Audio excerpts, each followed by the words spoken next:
Hello, good day everyone. So for today's video, we're going to talk about sequences.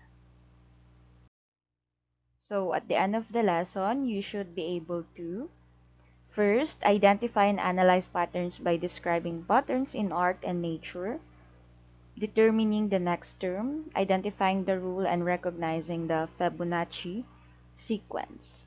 Number two, illustrate and distinguish arithmetic and geometric sequences and series, including differentiating sequences from series.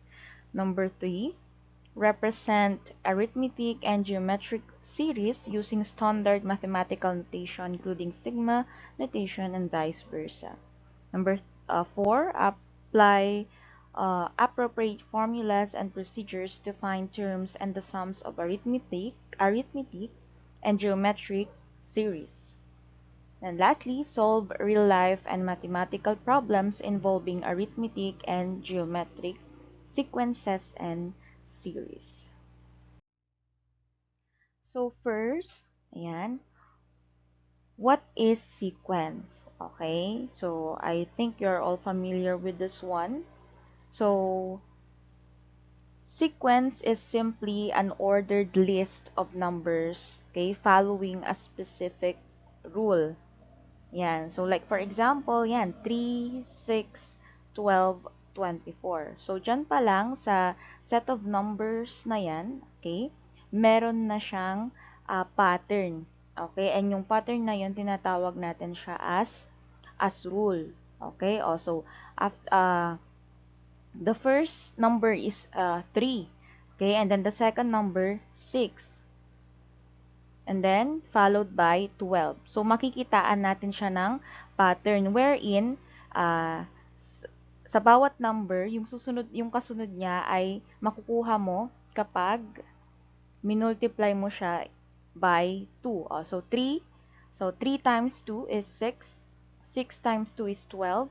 12 times 2 is 24. So, yun yung pattern niya. You have to multiply it by 2. Okay?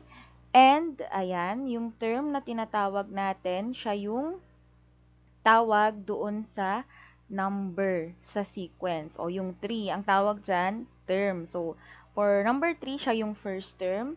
Number 6, siya yung second term. Number 12, third term, and so on and so forth. Okay? So, um, yun. So, next. Ayan. So, next naman is yung tinatawag nating position. Okay? So, position naman, of course, yan, from the term itself, yan, makikita natin kung siya ba ay first term, second term, third term, fourth term, and so on. Okay? Yan. So, notation naman, ayan na yung sa notation natin. Usually ay ginagamitan natin siya ng subscripts. Wait lang, hindi ko mahanap yung pen. Ayan. So, usually, ginagamitan natin siya ng subscript. Tayo sumulat. Saglit. Ayan. So, ito yung tinatawag natin. Yung subscript ay yung number dyan sa baba o A sub 1. So, we read this one as A sub 1. Okay? So, siya yung first term. A sub 2 naman, ayan, second term. A sub 3, third term. A sub 4, fourth term. And so on. Okay? So, in general, yan, A sub n denotes the nth term. Okay? Yung infinite. So, nth term. Yan. Next naman is yung tinatawag natin na rule o gaya ng sabi ko kanina. Okay? Yung rule, yung pattern rule. So, this is the description of how the terms is formed. Okay? Or how they change from one to the next. O, like for example, ito, sa sequence na to, okay, 2, 4, 6, 8. So, ang magiging rule natin, as you can see, yung pattern natin, kapag nag-a-add tayo ng 2, makukuha natin yung susunod na number. So, 2 plus 2, 4. 4 plus 2, 6. 6 plus 2, 8. Okay? O, parang yung kanina, yung example natin kanina sa previous slide is 3, 6, 12, tapos 24. O, so dito, ang rule natin ay multiply by 2. Okay? So, multiply by 2. Yun yung magiging rule natin. Yan.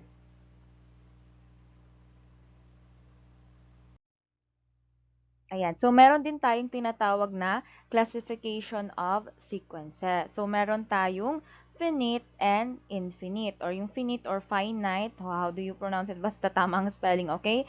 Finite or finite, okay, sequence has a specific number of terms. So, it has a beginning and ending, meaning countable siya. Okay? Mabibilang natin siya. Like for example, 2, 4, 6, 8, 10. So, as you can see here, yung sequence natin ay merong 5 terms at nagtapos siya, ang ending niya ay 10.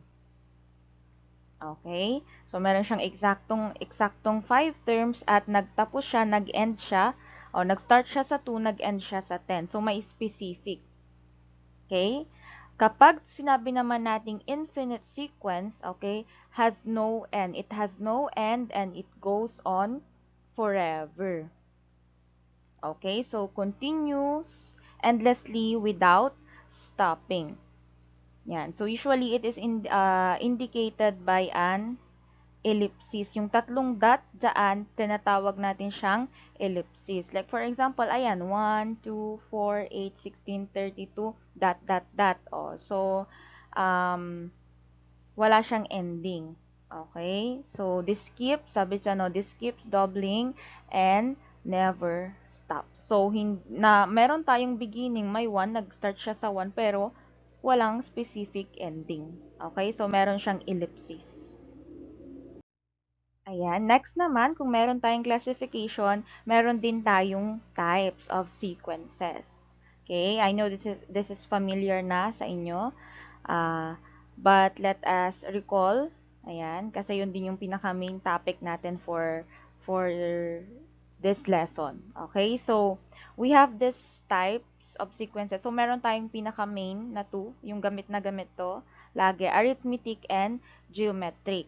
Okay? Meron din tayong harmonic and Fibonacci. Pero later on, we'll just talk the arithmetic, geometric, and Fibonacci. Okay? So, first is the arithmetic sequence. So, let's compare these two primary types of sequences. Yan. So, arithmetic, okay, is a special type of number pattern in which every term after the first is obtained by adding a number to the preceding term. Okay? So, like for example, we have here 2, 4, 6, 8, and 10. So, as you can see, the pattern here, okay, we obtain or we get the next number by adding 2. Okay? So, they have this common difference. Okay, later on we'll talk about that common difference. Meron silang common difference or yun yung pinaka-pattern nila. You will add 2 to get the next number. Okay?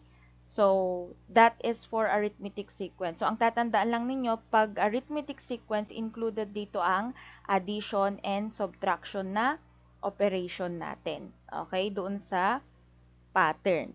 So, add and subtract. Okay? Included dito yung addition and subtraction na operation. For geometric sequence naman, it is a special type of sequence where each term after the first is obtained by multiplying the preceding term by a fixed non-zero number. Okay, so for example, we have here 1, 3, 9, 27, 81. Okay, so the pattern here or the rule here is we get the number, we obtain the next number by multiplying by 3. Okay? Multiplying kasi 1 times 3, 3. 3 times 3, 9. 9 times 3, 27. 27 times 3, 81. Okay? So, meron silang common ratio na tinatawag. So, kung sa arithmetic sequence, meron silang tinatawag na common difference. Dito sa geometric natin, meron tayong tinatawag na common ratio. Okay? Tsaka tatandaan ninyo, included kapag geometric, included dyan ang multiplication and division. Okay? So, multiply or divide. Kasi, di ba, 1 times 3. Pag dinivide mo naman, pabaliktad siya. 9 divided by 3, 27 divided by 9, o makukuha natin yung 3. Yung common ratio. So, that's what we're going to remember kapag pinag-uusapan ng arithmetic and geometric sequences. Okay? Next, ito naman. So, we have here the Fibonacci sequence. Yung tinatawag natin na golden sequence. Bakit kaya?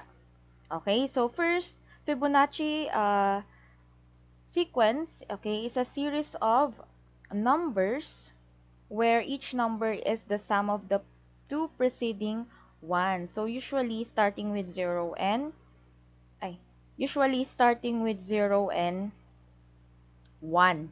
Okay? So yun nga, gaya ng sabi ko kanina, this is also called as the golden sequence. Bakit kaya golden sequence? So before that, ito muna yung example niya pala. Okay? So, before we explain that golden sequence. So, ang example muna niyan, ayan, 0, 1, 1, 2, 3, 5, 8, 13. Okay? So, as you can see, so 0 plus 1, makukuha natin yung next term. So, magiging 1. 1 plus 1, nakuha natin yung 2. 1 plus 2, nakuha natin yung 3. 2 plus 3, 5. 3 plus 5, 8. 5 plus 8, 13, and so on. Ayan. So, yun, nakukuha natin yung number na kasunod by adding yung dalawa before that. Okay? So, yun yung ating tinatawag na Fibonacci sequence. Okay? So, next tayo, bakit siya tinawag na golden sequence? Okay? Kasi, okay, if you take any number dyan sa sequence and divide it by the number right before, okay, right before it, you get a ratio. Okay, so as you move higher up the sequence, okay, habang papataas ka, this ratio gets closer and closer to yung tinatawag natin na phi or phi. Okay? O, yung symbol niya is yung ganito. Okay? So, which is, yon the exact mathematical value of the golden ratio, which is yon yung 1.61. Okay? 1.61 or 1.62 kasi ano siya, non-terminating and, ayan. So, ito yung tinatawag natin. Usually, nakikita natin siya sa nature. Yung ganyan. Ayan siya, Okay? Papalapit ng papalapit doon sa ating, ayan, golden ratio. Kaya siya tinawag na golden sequence. Okay? Ayan. So, punta na tayo dito. So, let's try this one. Find the next two terms for each of the following sequences and state the rule. Okay? And state din natin maybe if it's arithmetic or geometric. Okay? So, for number 1, we have here 4, 8, 12, and 16. So, ano kayang susunod dito? As you can see, meron tayo kapag ang pattern natin ay nag-a-add siya ng 4 para makuha yung susunod na term. So, nakuha na agad natin yung rule which is add 4. Okay? And of course, this is arithmetic. Okay? So, add 4. So, 16 plus 4 is 20. 20 plus 4 is 24. Okay? So, ganun lang siya kabilis. Okay? Next, let's have number 2. We have 10, 15, 20, and 25. So, hanapin natin yung kasunod. And here, madali lang siya. Mag-add ka lang ng 5 para makuha yung kasunod na term. And of course, this is also an arithmetic series. I mean, arithmetic sequence. Okay? So, plus 5, we have 30, and then 35. Okay, next, we have here 19, 38, 57. So, dito, ano kaya ito? 19, 38, 57. So, dito, ganun pa rin. As you can see, yung pattern natin ay mag-a-add ka ng 19 and this is also an arithmetic sequence. So, 57 plus 19, that is 76. Then 76 plus 19 is 95. Okay? Tama? Okay, 95. Next. Number 4, 3, 9, 27, 81. So, dito, yung pattern na makikita natin ay, so hindi na siya mag-add. We have to multiply by 3. Okay? So, yung rule natin, multiply by 3. And then, of course, since multiplication siya, geometric sequence. So, 81 times 3, ang makukuha natin dyan ay 243. Then, 243 times 3 is 729. Okay? So, yan na yung ating number 4. Next, number 5, 12, 24, 48, 96. So, dito, as you can see, geometric din siya. So, ang pattern naman natin ay we have to multiply by 2. Okay? So, geometric. Okay, geometric sequence. So, 96 times 2, that is 192. 192 times 2 is 384. Yan. Okay? Next, for number 6, we have 5, 25, 125. Oh, so, dito, multiplication ulit. And, of course, we have to multiply by 5.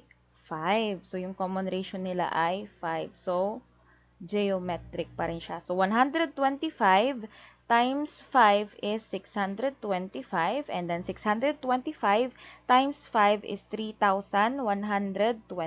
So, ganyan lang siya ka-simple. Okay? Kasimple. Ayan.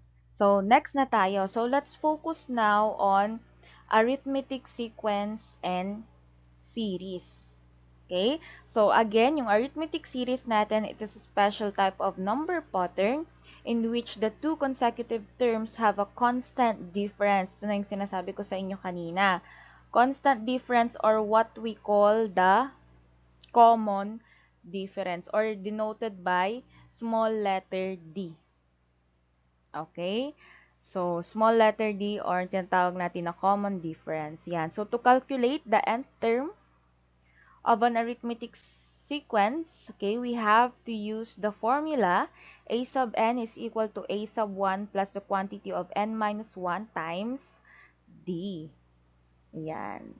So, where where a sub n is the nth term, a sub 1, it's the first term of the arithmetic sequence. D is the common difference, and N, yun yung position of the term. Okay? Position of the term in the sequence. So, kung panglima siya, ilalagay natin dyan, 5. Yun. Okay? Kung panglima yung hinahanap natin, ilalagay natin 5. Kung pang 10, 10. Yan. So, let's have an example. We use the formula. So, isusulat ko yung formula. Gagamitin natin siya dito. So, a sub n, or maybe we should write it like this. Wait. Usually kasi, So, a sub n is equal to a sub 1 plus n minus 1 times d. Okay? So, sabi dito sa problem natin, we have to find the nth term of the arithmetic sequence 5, 8, 11, 14. So, i-substitute lang natin. A sub n, since 10th term, okay, 10th term yung hinahanap natin, magiging a sub 10. Okay, ibig sabihin yung 10th term, hinahanap natin, a sub 1 is the first term, which is yung 5, plus, yung n natin, 10 still, minus 1 times the common difference. Okay? Paano natin mahanap yung common difference? We have to subtract. Okay? Yung second term sa first term, or yung third term sa second term. Okay? So, 8 minus 5. 8 minus 5, that is 3. 11 minus 8, that is 3. 14 minus 11, that is 3. So, of course, tama siya. Arithmetic sequence nga siya, at ang common difference niya ay 3. Okay? So, 3 yung ilalagay natin dito. And then, we have to solve. So, a sub 10 is equal to 5 plus, we follow the Jamdas rule, 10 minus 1, that is 9 times 3. So, a sub 10 is equal, you can directly solve na ha, pinapakita ko lang yung step by step. So, 5 plus 9 times 3 is 27. Then, a sub 10 is equal to 32. O, diba? So, ang bilis lang ninyong makuha. Hindi nyo na kailangang ilis na 14 plus 3. Yan. Tapos, plus 3, plus 3, plus 3. So, dito, gamitin lang ninyo yung formula. Makukuha na ninyo agad kahit pa 100 term. Okay, yung ipahanap sa inyo, makukuha ninyo basta gagamitin ninyo yung formula na ito. Ayan.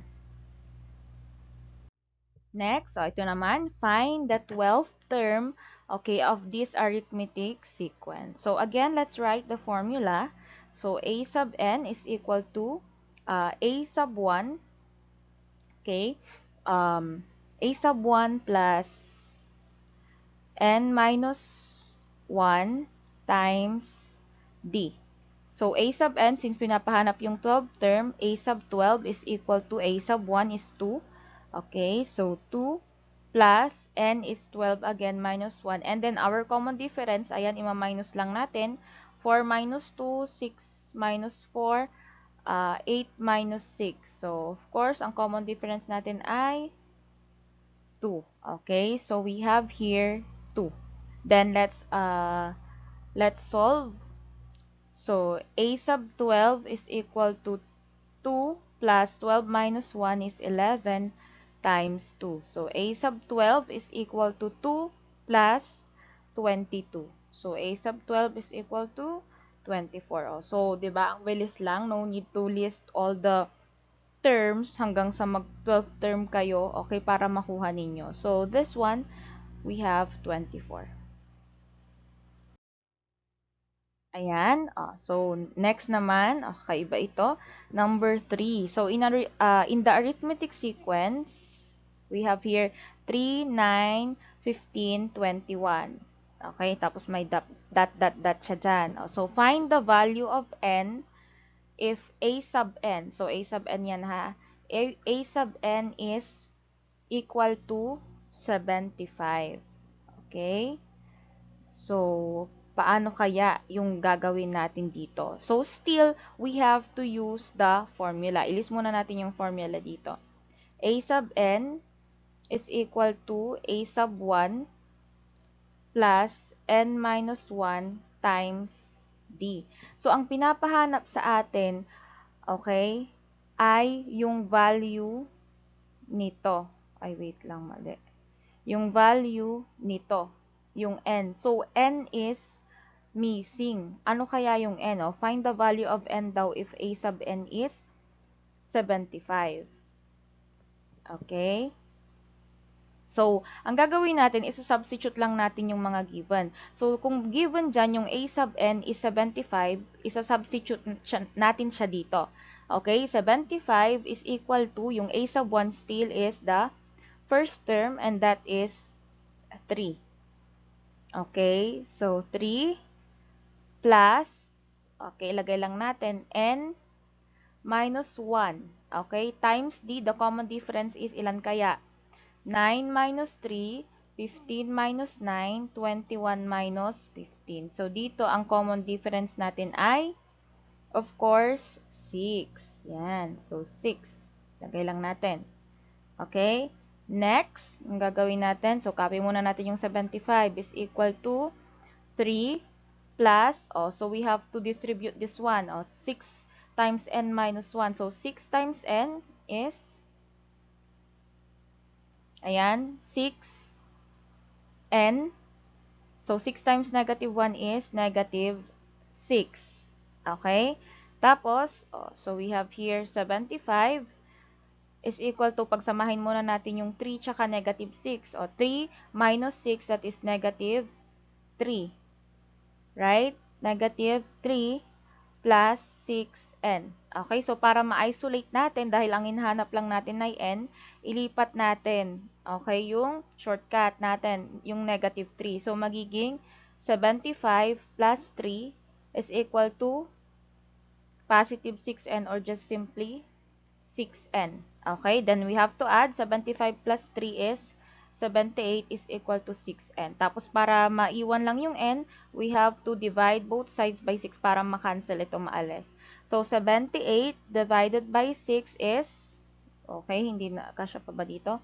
Yan, so 78 divided by 6 of course is 13. So our n is equal to 13. So ibig sabihin, the value of n here, dito sa arithmetic sequence natin ay 13. Okay? Ibig sabihin, yung 75 natin, siya ay pang 13th term. Okay? Nakuha? Yung 75 natin na given dito, yung a sub n natin ay pang 75, ay pang 75 tuloy. Pang 13th term. Okay? Ayun. Yan. So, let's have this example. Okay. Number 4. So, the fifth term of an arithmetic sequence is 20. And the 12th term is 48. So, find the following. So, first, we have to look for the common difference. And then, second, we have to find the first term. And lastly, the 30th term. So, dito, as you can see, pinapahanap ang first term. At ang given dyan ay fifth term. So, paano kaya natin magagamit yung ating formula? Meron siyang yung formula natin ay may a sub 1, tama? So, given dapat lagi ang first term. Pero here, we can still find it. Okay? We can still find the common difference and then the first term by, ayan, still using the formula. So, paano kaya natin gagawin ito? So, let's write, of course, first the formula. A sub n is equal to a sub 1 plus n minus 1 times d. Okay, so first bubuo muna tayo ng equation. Okay, bubuo tayo ng equation para dun sa fifth term natin. Okay, so sabi dyan, fifth term of an arithmetic sequence is 20. So pag sulat natin yan, okay, so a sub 5, okay, ang magiging equation natin dyan ay, yung a sub 1 natin, of course, that is missing. So, a sub 1 plus, yung n minus 1 natin magiging, 5 minus 1 kasi fifth term siya. 5 minus 1, that is 4, and then just copy d. Okay, kasi missing. So, ang magiging first equation natin ay a sub 1 plus 4d, and, of course, hindi kompleto ang equation kung wala yan, equals 20. Okay, so yung magiging fifth term natin. Another is yung 12th term natin. So, a sub 12, ang magiging equation natin ay a sub 1 plus, ganun din. So, n minus 1, since 12 yung given, 12 minus 1, that is 11d. Okay, is equal to, ano yung given natin na 12th term? 48. Okay, so yan yung, these are the two equations. So, these are the two equations na nabuo natin. Okay, out of the given. So, paano kaya natin mahanap first yung common difference? So, ang gagawin lang natin, we have to subtract the two equations. Okay? Of course, pag nag-subtract tayo, unahin natin yung mas mataas. Okay? Itong pangalawa, yung a sub 12, yung 12th term. So, pag isusubtract natin siya, ayan, pagsamahin lang natin yung mga similar terms. So, a sub 1 plus 11d, lagyan natin ng parenthesis para hindi tayo malito, minus a sub 1 plus 4d is equal to, yung mga constant terms, we have 48 minus 20. So, hiniwalay na natin siya directly, okay? Hiniwalay na natin siya directly based doon sa similarities nila as terms, okay? So, in here, isubtract na natin. So, a sub 1 minus a sub 1, that is 0. Kahit hindi na isulat, no need to write the 0. Next, 11d minus 4d, that is 7d, is equal to 48 minus 20, that is 28. Okay, then, of course, we're just looking for the common difference. So, kailangan ng matitira lang dyan yung d. So, paano maaalis yung 7? We have to divide it by itself. So, divide both sides by 7. So, 7 divided by 7, yan, magiging 1d or d is equal to 28 divided by 7 is 4. So, our common difference is 4. Okay? So, nahanap na natin yung unang pinapahanap sa atin, yung ating common difference. Okay? Next na hanapin natin is yung first term. So, pag hahanapin natin yung first term, we use the first equation, yung sa, ito. Okay? We're going to use that one. We have to substitute the common difference doon sa ating D. Okay? So, A sub 1, i-copy muna natin. Kasya pa ba kaya? Wait lang. Baka hindi pumasya. Usog natin. So, i-copy natin. A sub 1 plus 4D is equal to 20. So, ito yung gagamitin natin ha. Okay? So, A sub 1 is missing plus 4 times 4 equals 20. So, A sub 1 plus 4 times 4 is 16 is equal to 20. So, kailangan A sub 1 lang yung matitira. I-isolate natin siya. A sub I tuloy. A sub 1 is equal to 20. Tapos, of course, change natin dyan. Minus 16. So, A sub 1 is equal to 20 minus 16, that is 4. Okay? So, A sub 1 is 4. Okay? So, meron na tayong A sub 1. Madali na lang nating mahanap yung pinapahanap na huli, which is yung 30th term. Kasi kompleto na tayo. So, we use the original formula. A sub n is equal to A sub 1 plus n minus 1. N minus 1. N minus 1 times D. Okay? Yan. So, A sub n, A sub 30 is equal to, yung A sub 1 natin na 4 plus, n is, 30 minus 1 times D is 4. So, madali na lang siya. So, A sub 30 is equal to 4 plus 29 times 4. Okay, wait. 29 times 4. Yan. So, A sub 30 is equal to 4 plus 29 times 4 is 116. So, A sub 30 is equal to 120. So, nahanap natin lahat. Okay? So, that's it for this problem. Ayan. So, after sequence, punta naman tayo sa arithmetic series. O, pag sinabi naman nating series, yan, it is the sum. Okay? Pag sinabi nating arithmetic series, it is the sum of the terms, okay, of an arithmetic sequence. So, it represents adding the terms of the sequence together. Okay? So, if the last term, so meron tayong dalawang formula na pwedeng gamitin dito. If the last nth term or yung a sub n ay given, ang gagamitin natin, s sub n is equal to n over 2 times the quantity of a sub 1 plus a sub n.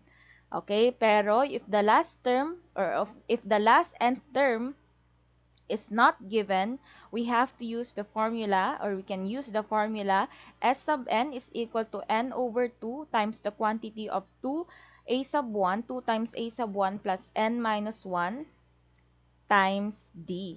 Okay, where yung s sub n, of course, yan yung sum ng first n terms natin. A sub 1 is the first term. A sub n is the nth term or the last term if the series ends at the nth term.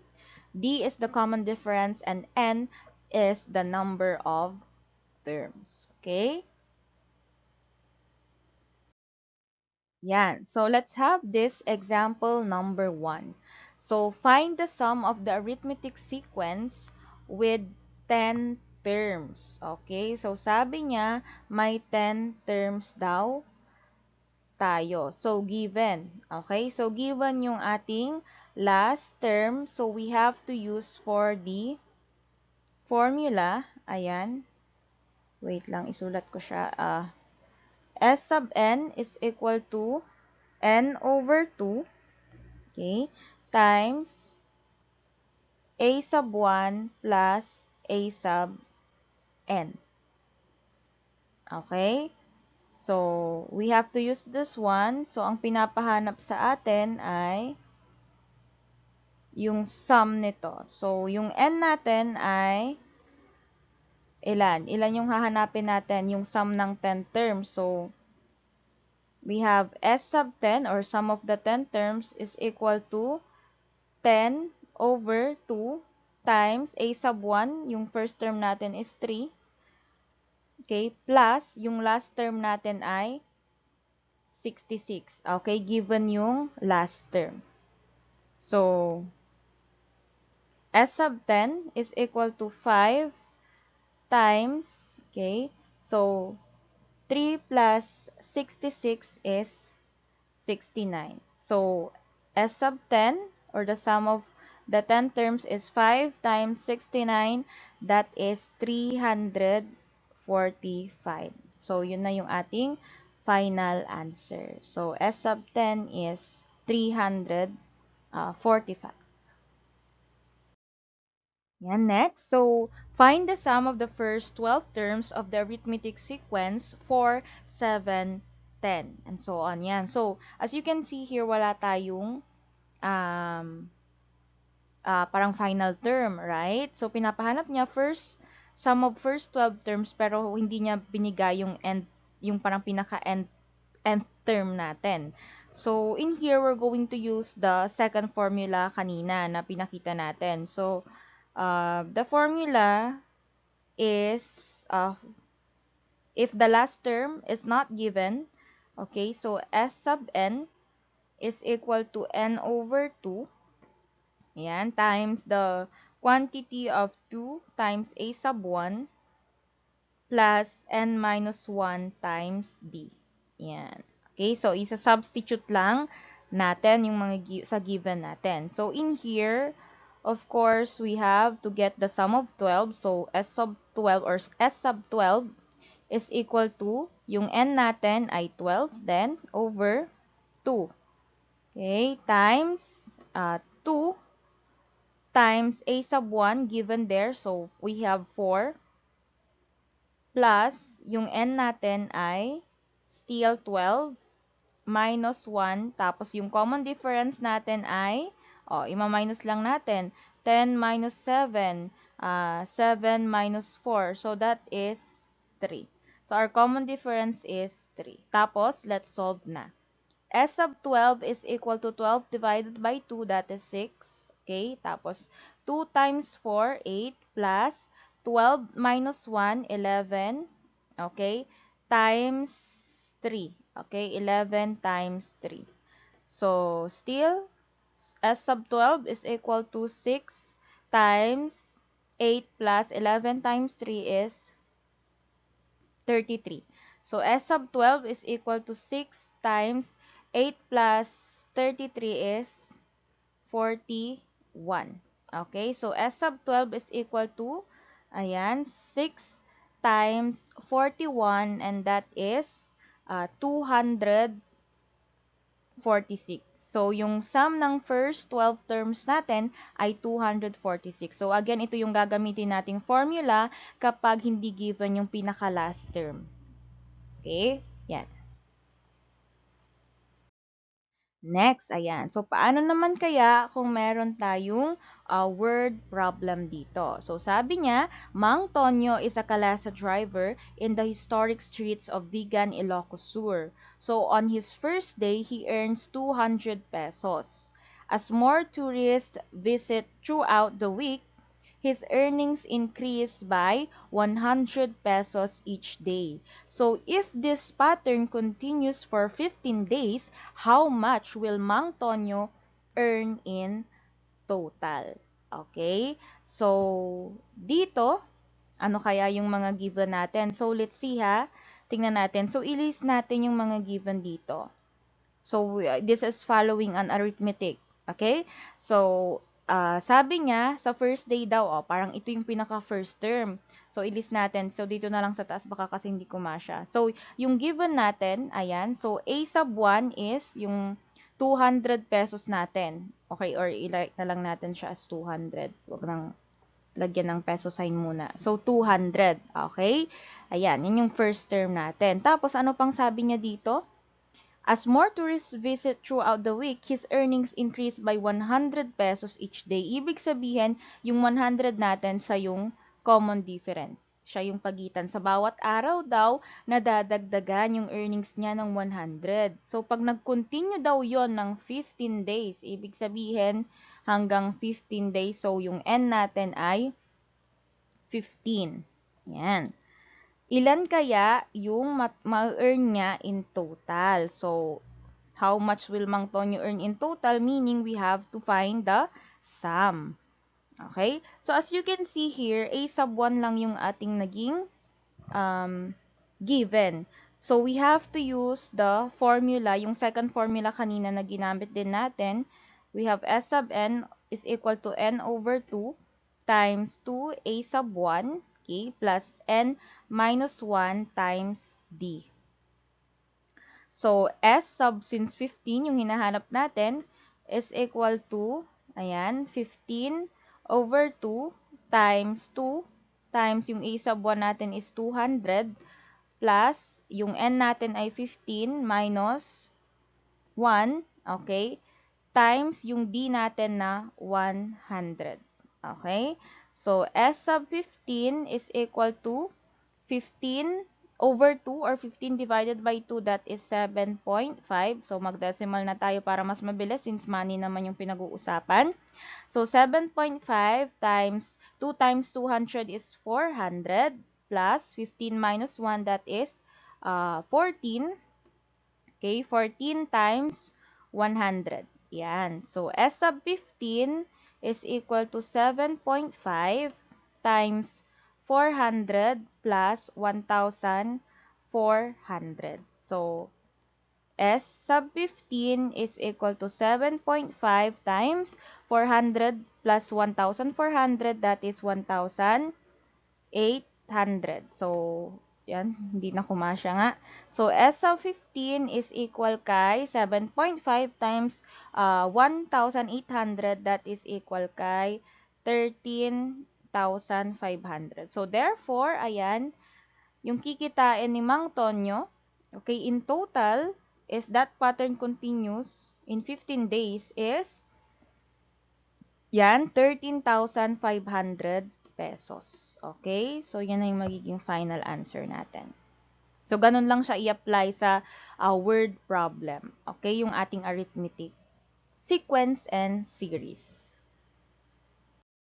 Yan. So, next, let's move on to geometric sequence and series. So, for geometric sequence, ayan, it is a special type of sequence where each term after the first is obtained by multiplying the preceding term by a fixed non-zero number. Okay, so the fixed multiplier is called the common ratio, or it is denoted by the small letter r, common ratio. Okay? Yan.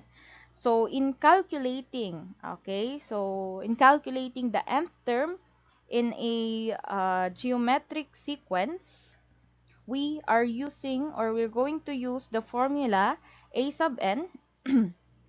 Ayan, a sub n is equal to a sub 1 times r, or yung ratio natin, raised to n minus 1. Yan. So, where a sub n is the last term, the last nth term, a sub 1 is the first term, r is the common ratio, and n is the position of the term. Yan. Okay, so let's have this example number 1. So find the fifth term of a geometric sequence where the first term is 5 and the common ratio is 3. Yan. So let's use or write the formula first. Gagamitan natin siya ng formula. A sub n is equal to a sub 1 times r raised to n minus 1. So a sub n natin, of course, fifth term yung pinapahanap. So, a sub 5 is equal to, ano yung a sub 1 natin or first term? We have the given there 5. Yung r natin ay 3. Okay, so 5 times 3 raised to n minus 1. Ano yung n natin? We have 5 minus 1. Tapos, solve natin. A sub 5 is equal to 5 times 3 raised to 4. Okay, so a sub 5 is equal to 5 times 3 raised to 4 is, 3 times 3 times 3 times 3, that is 81. So, 5 times 81, okay, that is equal kay 405. So, the answer here is 405. So, the fifth term is 405, 405. Yan. So, next naman, find the 10th term of the geometric sequence. Okay, 4, 12, 36.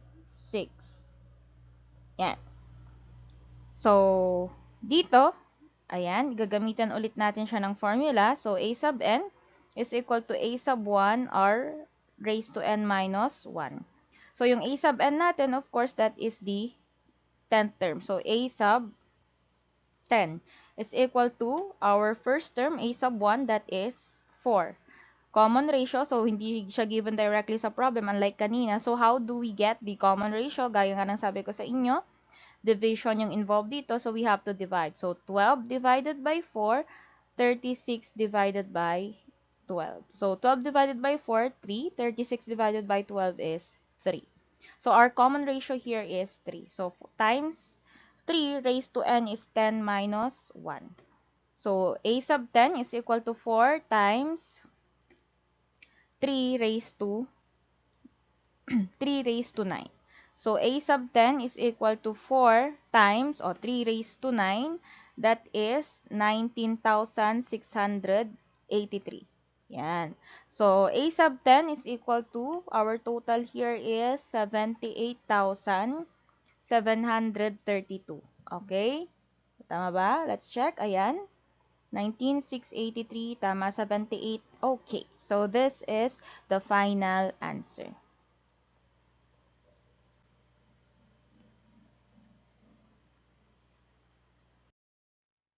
Okay, next example. So the fourth term of a geometric sequence is 64, and the nth or the ninth term is 486.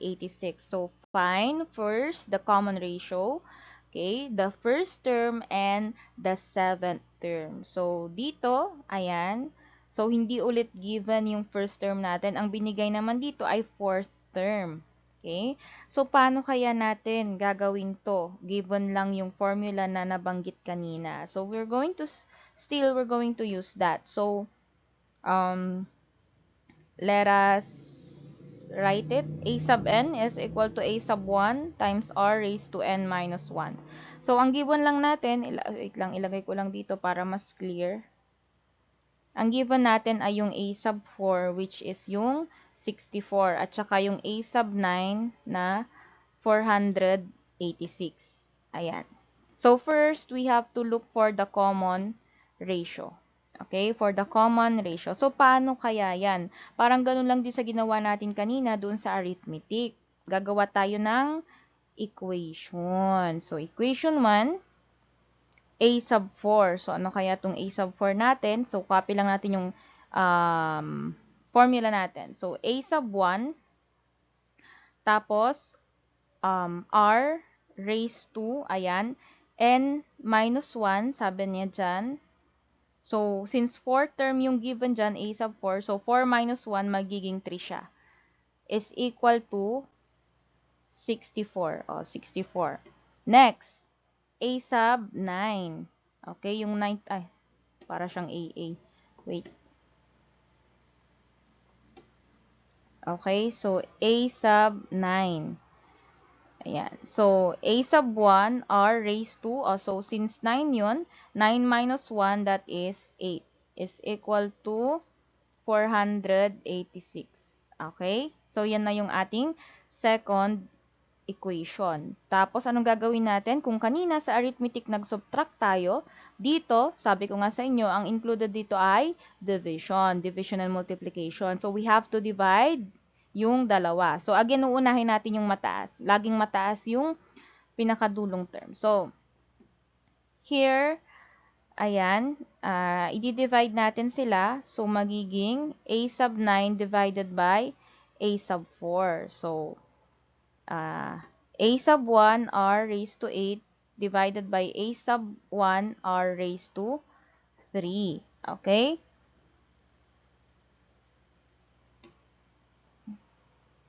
Is equal to, of course, pati ito ay kailangan natin.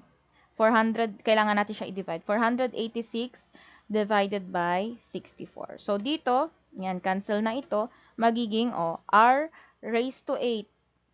Dividing with exponent. So, ima-minus lang natin 8 minus 3. So, it will become r raised to 5 is equal to 486 divided by 64. That is approximately 7 point, isulat ko na lang lahat yung nandito din, 59375. So, yan. The next, since 5 lang yung hinahanap natin, ay 5, sorry. Yung R lang yung hinahanap natin, kailangan nating maalis tong 5 dito. Ito, oh. Kailangan natin siyang maalis. Okay? So, kailangan natin kunin yung fifth root ng both sides. So, fifth root. Okay? So, you can calculate this one. Ayan. So, cancel na to. Magiging, matitira na lang, we have, sana kumasya pa dito, R is equal to fifth root of 7.59375. That is approximately, ilagay na lang natin, approximately 1.5 or 1.50. Okay, so approximately 1.5 or 1.50. So, yan na yung common ratio natin. Okay?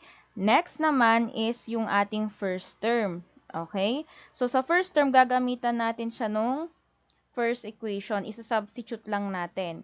So, yung first equation natin ay a sub 1 r cube is equal to 64. I-substitute natin yung common ratio. A sub 1 times our common ratio 1.50 raised to 3 is equal to 64. So, a sub 1 times 3.375 is equal to 64. So, para ma-cancel yung 3.375 kasi a sub 1 lang yung hinahanap natin, we have to divide both sides by 3.375. So, a sub 1 na to, okay, a sub 1 is equal to 64 divided by 3.375 equal siya kay approximately 18.96. Okay? So, pag meron na tayong first term, madali na lang nating hanapin yung seventh term. So, let's use the original equation. So, a sub n is equal to a sub 1 r raised to n minus 1. So, since seventh term yung hinahanap, a sub 7. Okay? A sub 7 is equal to a sub 1 is 18.96. Okay? Yung ratio natin ay 1.5 or 1.50 raised to n is 7 minus 1. Okay? So, 7 minus 1. Wait lang, hindi na ataka siya. Next, a sub 7 is equal to, okay? So, 18.96 times 1.50 raised to 6. So, pag kinumpute natin yan, i-direct na lang ninyo sa calculator ninyo. Ang lalabas dyan ay approximately 215.9 or let's just say na it's approximately 216. So, ito na yung magiging mga final answer natin. Okay? Yan. Next, we have here the geometric series. So, geometric series, ayan, the sum of the numbers in a geometric sequence where each term is found by multiplying the previous term by a constant value called the common ratio or yung tinatawag natin na R. So, meron tayong dalawang formula din gaya ng arithmetic sequence. So, kapag finite, geometric, finite, kapag countable, okay, pag may ending yung ating first, may beginning and ending yung ating geometric sequence, ang gagamitin nating formula ay S sub n is equal to a times the quantity of 1 minus r raised to n over 1 minus r. Okay, pag infinite naman, okay, so walang ending, S is equal to a over 1 minus r. So where a is the first term in the series, okay, r is the common ratio, and it should be, okay, not equal to 1, and n is the number of terms. Ayan. So, let's have this first example. Ayan. So, find the sum of the first 5 terms of the geometric series. Okay, so sabi dyan, first 5 terms ng ating geometric series. So, we're going to use the formula of, ayan, yung ating unang formula kasi, given naman. Okay? Given yung ating hahanapin, yung first 5 terms. So, we have here, S sub n is equal to a times 1 minus r raised to, ay sorry, wait lang, nalagyan ko agad. r raised to n over 1 minus r. Okay, so S sub n, of course, yun yung S sub 5 natin, is equal to, yung A natin, yung first term is 2. Then 1 minus yung common ratio natin ay, i-divide lang natin, 54 divided by 18, 18 divided by 6, 6 divided by 2. So, lahat yan ay merong sagot na 3. So, common ratio is 3 raised to n. Ilan yung pinapahanap sa atin? 5 over 1 minus common ratio is 3. So, S sub 5 is equal to 2 times 1 minus 3 raised to 5. 3 raised to 5, that is 243. Okay? 200, tama ba? 200, yeah. 243 over 1 minus 3, that is negative 2. So, kasya pa ba? Dito na lang. So, S sub 5 is equal to 2 times 1 minus 243. So, negative 242 over negative 2. So, S sub 5 is equal to 2 times negative 242. Okay? 2 times negative 242, that is negative 484 divided by 2. Okay? So, S sub 5 is equal to, negative divided by negative, magiging positive. So, positive 242. So, yan na yung ating final answer. So, the sum of the first 5 terms of this geometric sequence, okay, is 242. Yan. Okay? Next tayo. And next, so find the sum of the first 6 terms of a geometric sequence where a sub 1 is equal to 1 and r is equal to 2. Okay, so in here we're going to use again the first formula since yan pinapahanap sa atin yung first or yung sum ng first 6 terms. So let's just write S sub n is equal to a times 1 minus r raised to n over 1 minus r. Okay, yan. So, let's just substitute. So, S sub 6 is equal to a, that is 1, times 1 minus r is 2 raised to, our n is 6, over 1 minus 2. Okay, tapos solve na natin. S sub 6 is equal to 1 times 1 minus 2 raised to 6 is equal to 64, over 1 minus 2 is negative 1. Okay? Tapos, i-continue natin siya dito. So, S sub 6 is equal to 1 times 1 minus 64 is negative 63 over negative 1. So, S sub 6 is equal to 1 times negative 63 is negative 63 over, negative 63 over negative 1. So, cancel na natin yung negative, both negative. So, negative 63 divided by negative 1 is equal to positive 63. Okay? So, the sum of the first 6 terms of this geometric sequence is 63. Yan. Ayan. So, next, consider the geometric sequence 10, 5, 2.5, 1.25, and so on. So, as you can see here, meron tayong infinite. Okay? Meron tayong infinite geometric sequence. So, ang gagamitin natin, okay, ang gagamitin nating formula ay yung pangalawa. Kanina. Okay? So, S is equal to A over 1 minus R. Okay? So, in here, ayan, yung A natin, of course, yung A sub 1 natin ay 10.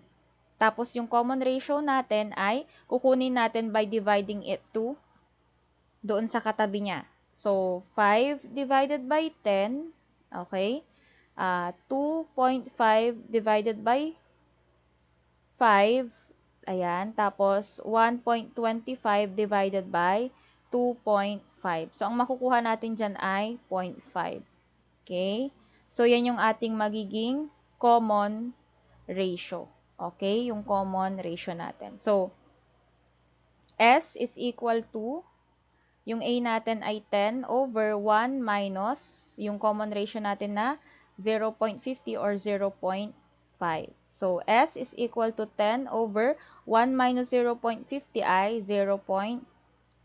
So, 10 divided by 0.50, that is equal kay 20. So, yung sum natin ay 20. So, again ha, kapag infinite yung given natin na geometric sequence, ang gagamitin natin ay yung formula na ito.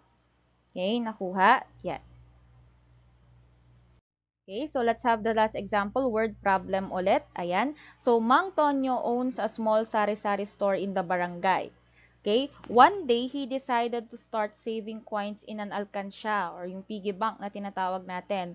On the first day, he puts 20 pesos. So, each following day, he doubles the amount he saves from the previous day. So, he plans to continue this for 7 days. So, how much total money will Mang Tonyo have saved in the alkansya after 7 days? Okay? So, of course, first, let's try to list the given first para hindi tayo malito later on pag magsasubstitute na tayo. So, yung given natin, so this is a geometric geometric pattern ito or sequence. So, yung A sa buwan natin, yung first term, ilan daw yung nilagay niya dun sa kanyang alkansya nung first day, we have 20 pesos. So, yung A sa buwan natin ay 20. Tapos, ang sabi niya dyan, each following day, he doubles. So, times 2. Yun yung magiging common ratio natin. So, every day daw times 2. So, ang tanong natin, okay, ilan daw yung total money ni Mang Tonyo kapag nag-save siya sa alkansya ng after 7 days. So, ibig sabihin yung ating end dito ay 7 days. At dahil siya ay finite, okay, may specific ending tayo hanggang 7 days lang daw, ang gagamitin natin na yung ating first formula. So, yung formula natin, S sub n is equal to A times, or yung A sub 1 times 1 minus R raised to n over 1 minus R. So, S sub 7 natin is equal to, A sub 1 is 20 times 1 minus yung ratio natin na 2 raised to 7 over 1 minus 2. So, S sub 7 is equal to 20 times 1 minus 2 raised to 7, that is 128 over 1 minus 2 is negative 1. Tapos, lagay natin, continue natin dito. So, 20 times, lagay natin dapat lagi yung S sub 7. Okay. So, S sub 7 is equal to 20 times 1 minus 128, that is negative 127. Okay? So, negative 127 over negative 1. Yan. So, after nyan, continue lang tayo. So, 20 times negative 127, that is equal kay, okay, sulat lang natin, equal siya kay negative 2,540 over negative 1. So, para silang negative 2,540 divided by negative 1, magiging sagot natin ay, positive 2,540. Okay, 2,540. So, yun lang. So, therefore, pag nag-continue si Mang Tonyo, after 7 days, makakaipon siya ng 2,000. He will save 2,540 pesos. Okay? So, that will be our final answer here. So, that ends our video discussion for today. So, I hope naintindihan. Yun lamang. Thank you so much.